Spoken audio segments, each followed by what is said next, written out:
ناظرین گرامی السلام علیکم ورحمۃ اللہ وبرکاتہ۔ آج کی بات خاص بات میں آپ لوگوں کا استقبال ہے۔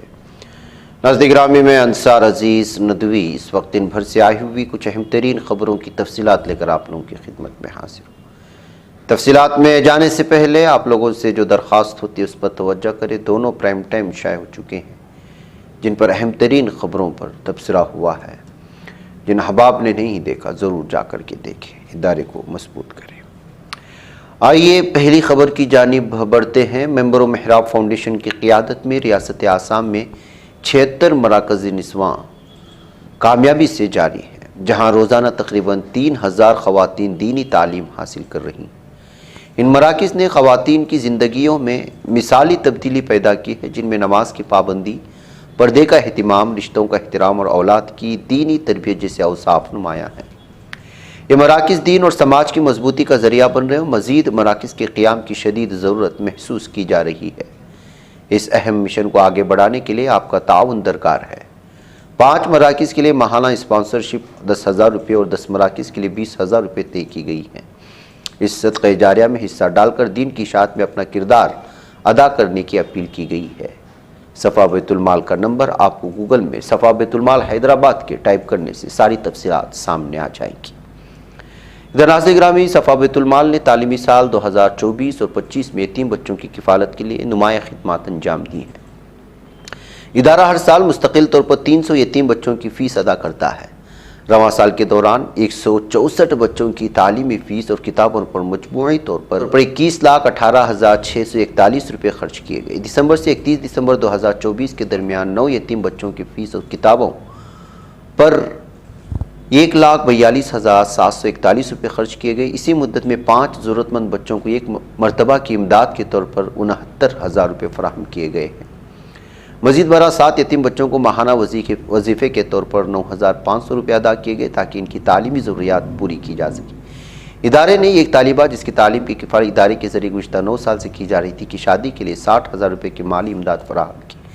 یہ اقدام نہ صرف طالبہ کے مستقبل کے لیے معاون ثابت ہوا بلکہ معاشرتی اقدار کو مضبوط کرنے کی بھی ایک شاندار مثال ہے۔ صفا بیت المال کی خدمات معاشرے میں یتیموں اور ضرورت مندوں کی مدد کے لیے اس کے عزم کو ظاہر کرتی ہے۔ ادارہ اپنی فلاحی سرگرمیوں کے ذریعے معاشرتی ترقی اور مستحقین کی زندگیوں میں بہتری لانے کے لیے کوشاں ہے۔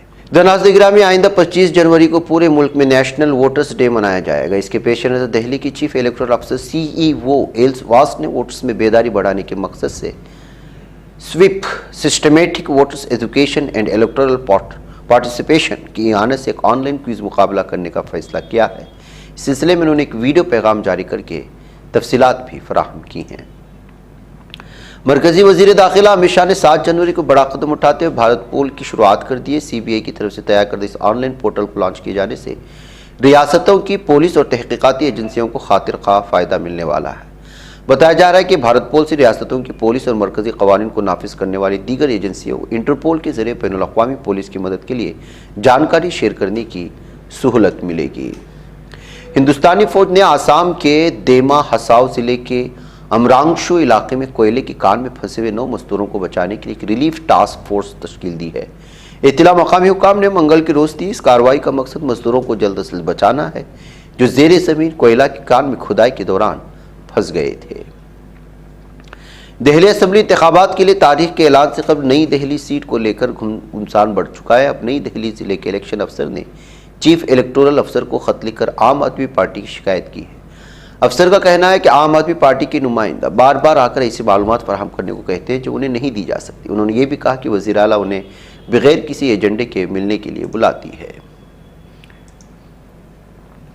جمعیت علماء ہند کے صدر مولانا ارشد مدنی نے جمعیت علماء ہند کے ہیڈ کوارٹر میں تعلیمی سال 2024 اور 25 کے لیے آج اسکالرشپ کا باضابطہ اعلان کیا۔ جمعیت علماء ہند اور مولانا حسین احمد مدنی چیریٹیبل ٹرسٹ دیوبند 2012 سے اہلیت کی بنیاد پر منتخب کردہ غریب طلباء کو اسکالرشپ فراہم کر اسی منصوبے کے تحت ہر سال انجینئرنگ، میڈیکل اور جرنلزم وغیرہ شعبہ یا کسی بھی ٹیکنیکل و پروفیشنل کورس میں پڑھ رہے معاشی طور سے کمزور ایسے طلباء کو اسکالرشپ دی جاتی ہے جنہوں نے گزشتہ سال کے امتحان میں کم از کم 75% نمبرات حاصل کیے ہوں۔ رواں مالی سال 2024-25 کے لیے اسکالرشپ فارم جمع کرنے کی آخری تاریخ 15 جنوری 2025 ہے۔ اسکالرشپ کے لیے فارم ویب سائٹ www.jamiatulamahind.com کے ڈاؤن لوڈ کیے جا سکتے ہیں اور وہیں پر تفصیلات فراہم کر سکتے ہیں۔ مہاراشٹر اسمبلی انتخابات میں مہایوتی یعنی بی جے پی قیادت والی این ڈی حکومت کی کامیابی کے اسباب میں سے ایک اہم سبب لاڑکی بہن یوجنا کو مانا جاتا ہے۔ بڑی تعداد میں ریاست کی خواتین اس منصوبے کو ذہن میں رکھ کر بی جے پی اور اس کے ساتھی پارٹیوں نے امیدوار کو ووٹ دیا، لیکن اب لاکھوں خواتین کو جھٹکا لگنے والا ہے۔ جو خبریں سامنے آ رہی ہیں اس میں بتایا جا رہا ہے کہ بی جے پی اس منصوبے سے 20 لاکھ خواتین کا نام کاٹنے والی ہے۔ اس معاملے میں کانگریس نے بی جے پی اور وزیر اعظم نریندر مودی کو سخت تنقید کا نشانہ بھی بنایا ہے۔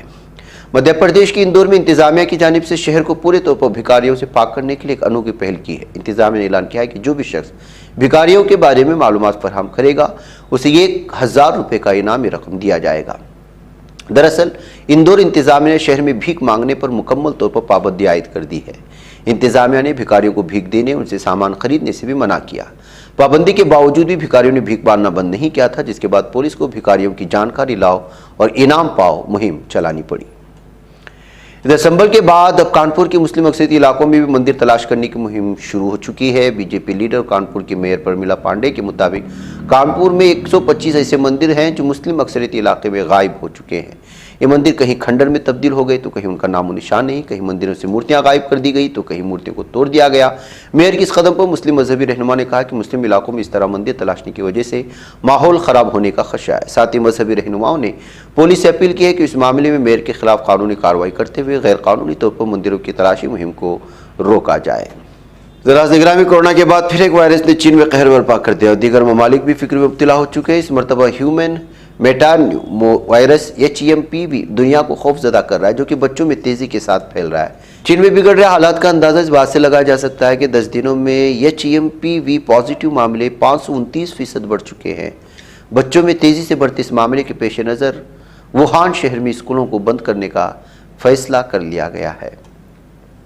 برطانیہ میں اس وقت ملازمت کے شعبے میں ایک بڑا بحران کھڑا ہوتا دکھائی دے رہا ہے۔ برطانیہ کے بڑے ریٹیلرز نے آگاہ کیا کہ رواں سال انہیں ہزاروں ملازمتوں میں کٹوتی کرنی پڑ سکتی ہے۔ ریٹیل صنعت پر لگائی جا رہی بہت زیادہ ڈیوٹی فیس اور روزگار لاگت میں اضافے کو اس کی بڑی وجہ قرار دیا جا رہا ہے۔ یہ خبر ایسے وقت میں سامنے آئی ہے جب برطانیہ میں کرسمس خریداری سیزن کے دوران امید سے بہت کم خریداری دیکھنے کو ملی ہے۔ امریکہ کے نو منتخب صدر ڈونلڈ ٹرمپ کو حلف برداری سے قبل نیو یارک کی عدالت سے بڑا جھٹکا لگا۔ جج نے ہش منی معاملے میں سزا سنانے میں تاخیر کرنے سے متعلق ان کی گزارش کو خارج کر دیا۔ جج جوان مرچین نے گزشتہ ہفتے فیصلہ سنایا تھا کہ ٹرمپ کی سزا ان کی حلف برداری تقریب کے باوجود ہونی چاہیے۔ جسٹن ٹروڈو نے پیر کو کینیڈا کے وزیر اعظم لبرل پارٹی کے رہنما کے عہدے سے استعفیٰ دینے کا باضابطہ اعلان کیا۔ تقریباً ایک دہائی کینیڈا کی سیاست سرفہرست رہنے کے بعد یہ ٹروڈو کے دور کا اختتام ہے۔ پارٹی کے اندر بڑھتی ہوئی بے اطمینانی اور عوامی حمایت میں تیزی سے کمی نے ٹروڈو کو استعفیٰ دینے پر مجبور کیا۔ پیر کو ایک بیان میں ٹروڈو نے حالیہ برسوں کی مشکلات کا اعتراف بھی کیا ہے۔